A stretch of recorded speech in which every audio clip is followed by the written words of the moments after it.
Okay, Two Wolf Mindset folks, it is nice to connect. It's been a little while again. I am trying to get better. But as the market goes crazy, essentially my own time to make videos also kind of brings down just a little bit. Today, we're going to be covering a couple of different topics, but really just catching you up from the last video of March 31st until this video today. One of the very big things that kind of kicked off the month was the American Liberation Day. Prior to that, we had spent dozens of hours really trying to see what type of industries would be affected the most, primarily looking at things called elasticity. Elasticity primarily means that if you were to change the price, what does the demand change? If the demand changes a lot, it's elastic. If the demand doesn't change, so it's like a consumer staple, or it's like oil, things like that, where you just have to do it. If you're a diabetic, if you don't really have the money, you're still going to try to find a way to get your diabetes medicine. And so really trying to find, well, what things are elastic and what things are inelastic. Going into the American Liberation Day, we thought we had it figured out. We said, hey, there may be 4 or 5 countries. Okay, we don't have a ton of exposure in those areas, and we felt good. What then proceeded to happen was way worse than what I anticipated. Essentially, what we did is we thought, hey, 4 or 5 countries in terms of tariffs or retaliatory tariffs. But what we saw was almost 65 immediately, up to 83 as the first day rolled on. Why does that matter? And as I mentioned before, history will point that if you are the main importer, so you're the net importer, you import more than you export, so you bring in more than you ship out, essentially tariffs are always going to hurt that country the most. Why does that again matter? Is because when we went into this projection, we said, hey, 4 or 5 tariffs, we thought the market would come down. That was something that we very much told our clients, said, hey, things really can get a little bit more choppy along the way. What we then saw was when it hit 83 and then a 10% just across the board tariff, we said, all right, well, profit and inflation has to come down. If you're a believer in efficient markets, it was a clear sign that maybe that's true. What we saw was there was a 10% across the board. Within 48 hours of Trump holding up the placards, holding the different countries and their kind of remote tariffs, we saw a 10% drop in the S&P plus. And so why do we mention that? Is because the immediate dump down really has spiced things up in the overall market. Since the beginning of the Dow Jones, there's been 19 days total that have had essentially a 1,000-point swing down.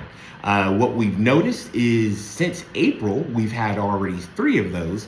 And out of the 19 days, I believe 11 or 12 11 or 12 have been directly under Trump's administration. So volatility isn't necessarily something new with this group.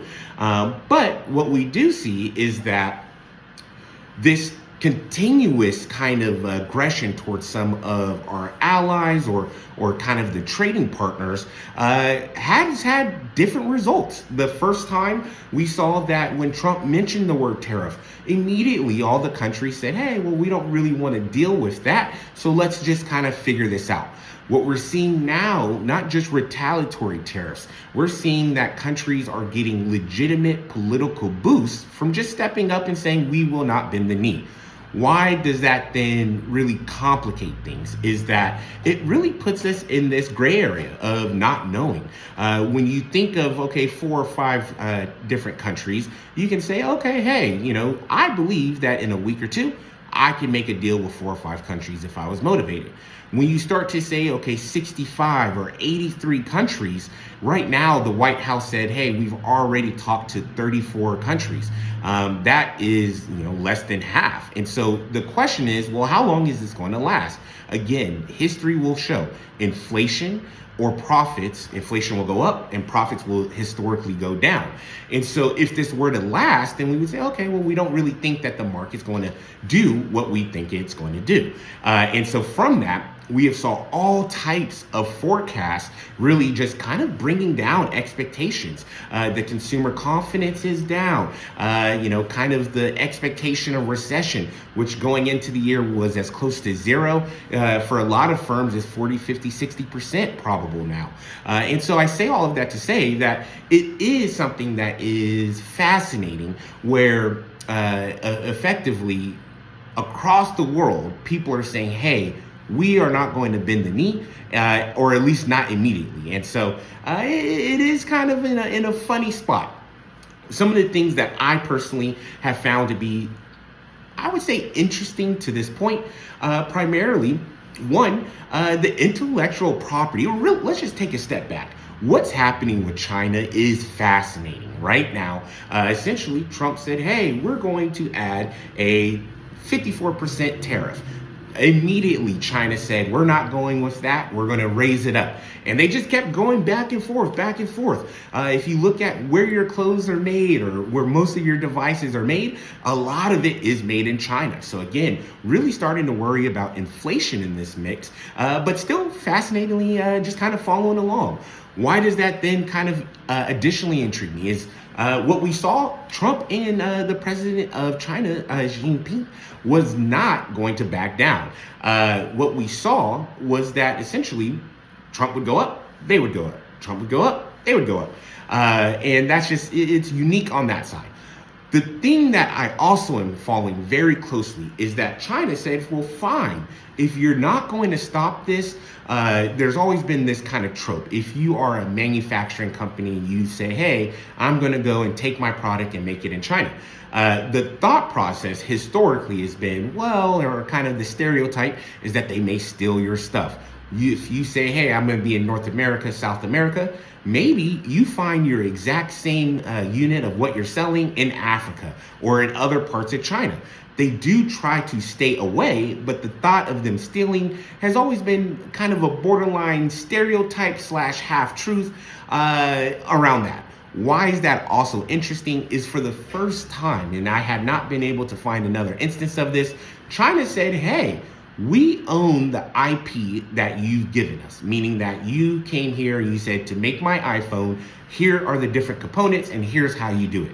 China, for the first time ever, said, if you do not stop this, we are going to essentially start producing the exact same thing at cost.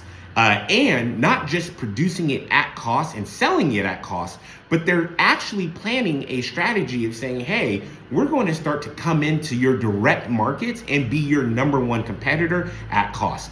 I talk about steel all the time. The first time that Trump ran for office, he essentially spent a lot of time with coal and steel. So what China did in their very first time, without doing a retaliatory tariff, they essentially said, hey, fine, we're going to start selling our steel. They, kind of for all intents and purposes, they can sell their steel for about 80% cheaper than the US based on their environmental laws and just how they're producing it.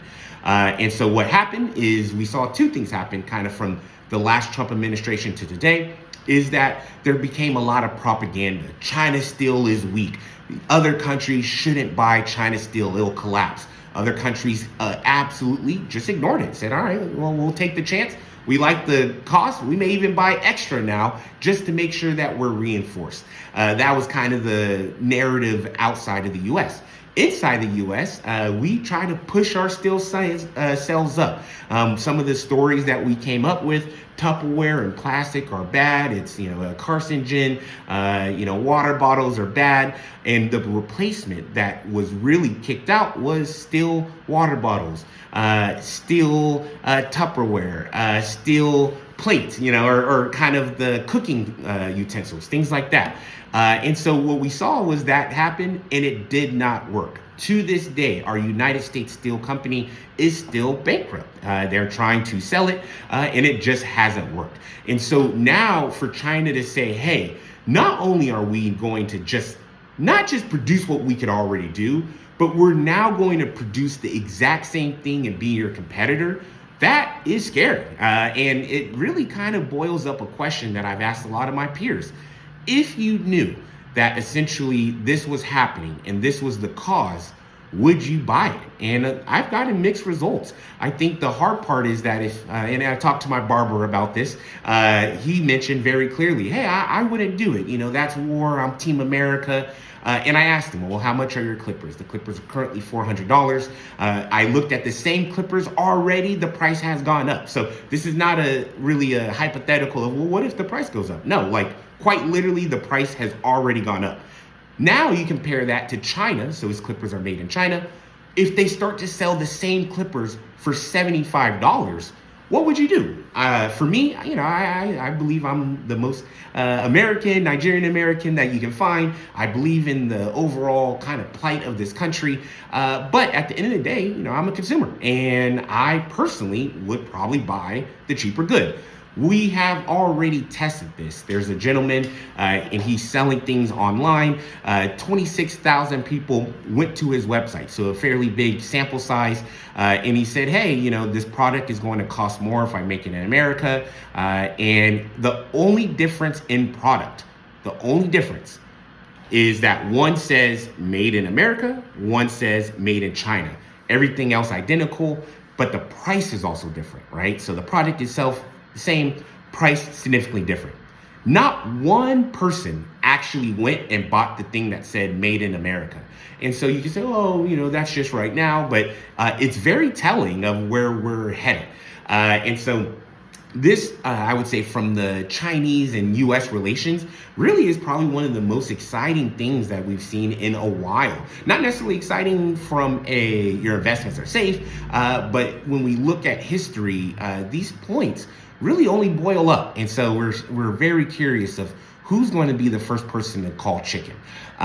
When we then kind of look at another thing that was interesting, is that the bond market. So I always point this out to clients. The stock market is definitely a big part, right? And, you know, I invest in the stock market, things like that. But the bond market is almost 3 to 4 times the size of the stock market. What we saw is two things. One, the confidence in the U.S. has dwindled. Our U.S. dollar is down, you know, which is not good when you're doing imports. But anyways, it is down. We saw that's been kind of trending down. Our kind of our treasury, so our version of bonds at the federal level, they decoupled. So they essentially historically kind of move in line with what the Fed's trying to do. First time, nope, they just went completely separate, right? And so that is very interesting. Well, we don't even see that often.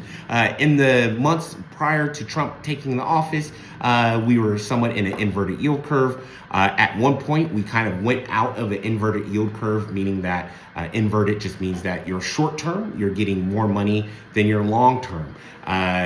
Historically, if you see an inverted yield curve, that's a sign of a recession. And we essentially kind of got out of that. Within April, within the first 2 weeks, we are right back to an inverted yield curve. And so I'm very curious of how this will work out. Again, the bond market 3 to 4 times the overall stock market. I would say it's what funds America. It gives us a lot of juice in terms of the cities, the states, counties, like they all have bonds, right?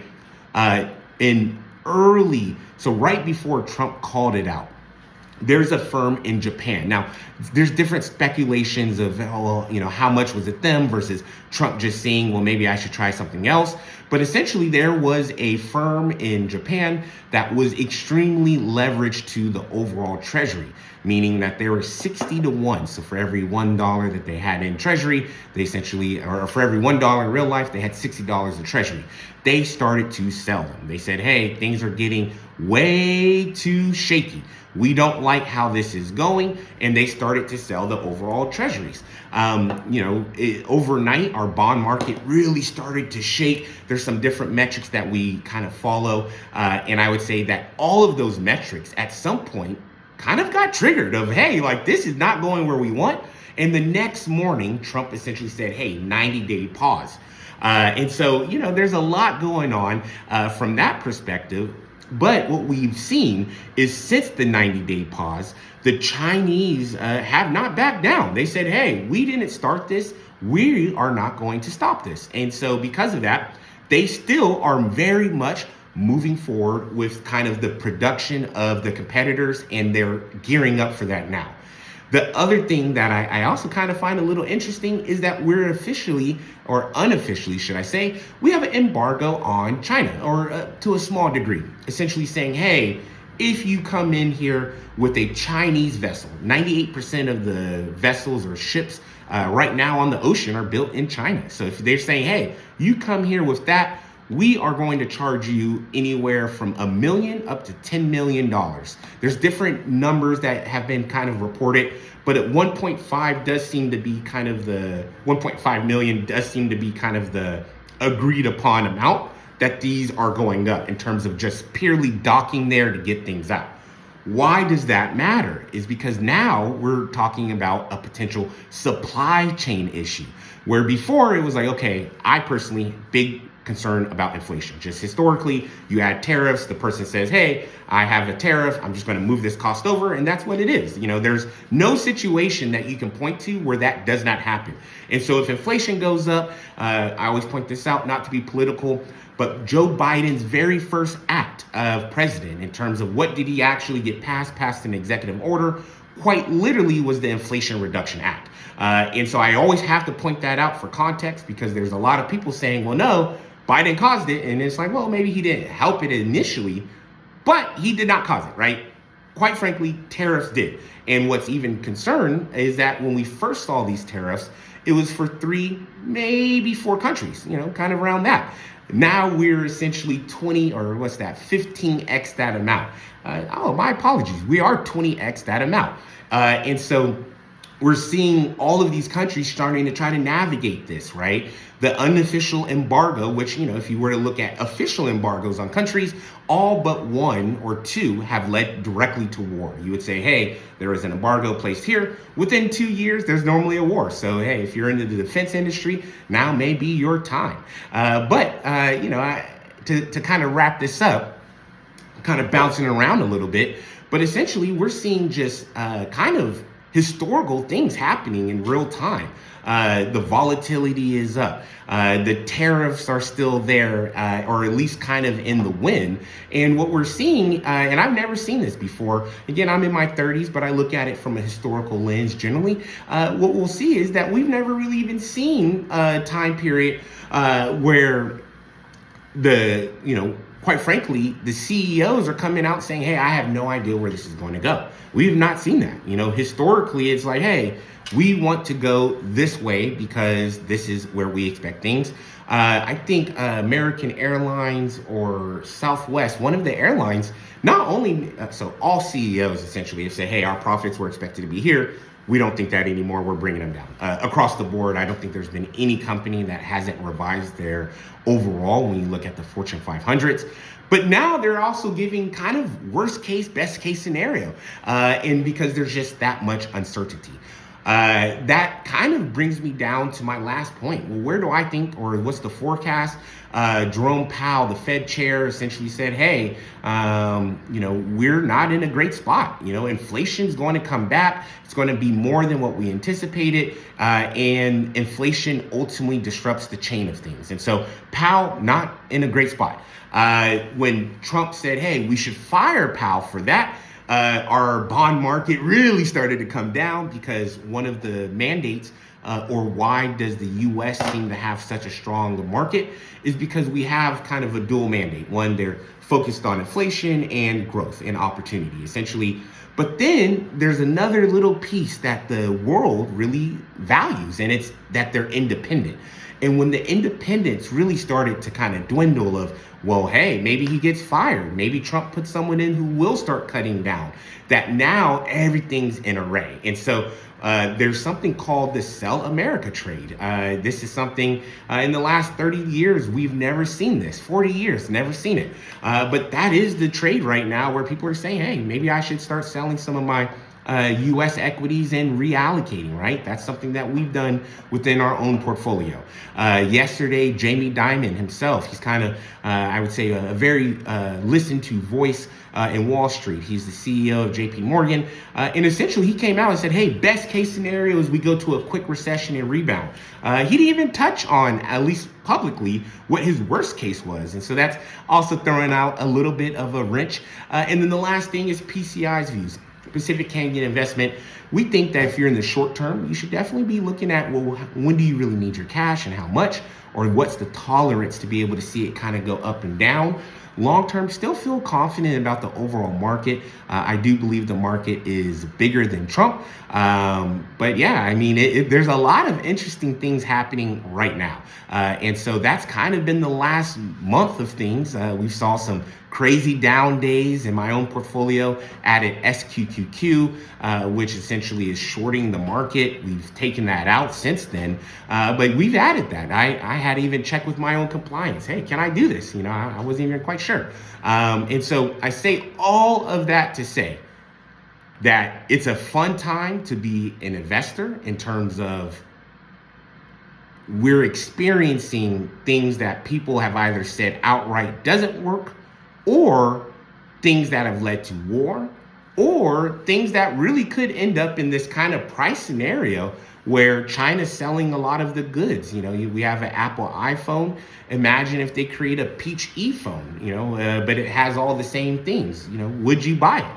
And so there's a lot of questions, philosophical, from the economic side, and all of the above. But I say all of that to say, don't be scared, right? Scared money doesn't make money. But this may be a good time to talk to a financial advisor. Make sure that what you're holding can withstand both the up and the down. Make sure that you don't have some of the overexposure to things that have big facilities in China or to other places where we have high tariffs currently. But really just making sure that you're having a pulse right onto the market is going to be incredibly important moving forward. So yeah, that's me ranting for a little bit. I appreciate you. I'll break this down into some parts. Follow along and please like and share. Take care.